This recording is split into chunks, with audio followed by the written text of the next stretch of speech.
Goeiemôre, baie welkom by vanoggend se erediens.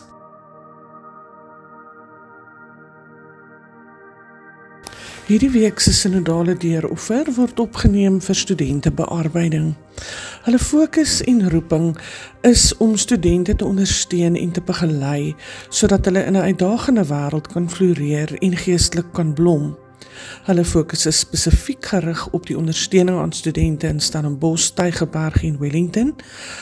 Hulle bied die jaarlikse postmatriekfees aan en dan is navorsing en vernuwing vir hulle baie belangrik. Indien jy 'n bydrae wil maak, kan jy dit per EFT of kontant doen. Merk asseblief die bydrae studentebearbeiding. Maandagmiddag 5:00 kom al die koorlede bymekaar om te kom oefen by die kerk. Woensdagoggend 10:00 is daar weer voorbidding en Vrydag aand 6:00 is die sop vir die siel aand by die kerk.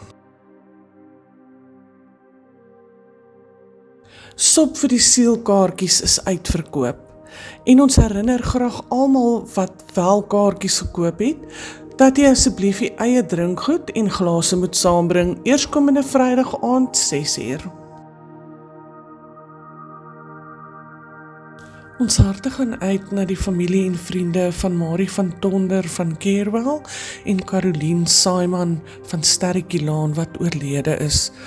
Ons bid die Here se krag en vertroosting oor hulle familie in hierdie baie moeilike en hartseer tyd.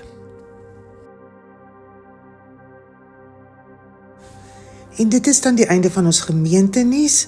Mag u 'n wonderlike en 'n geseënde week hê.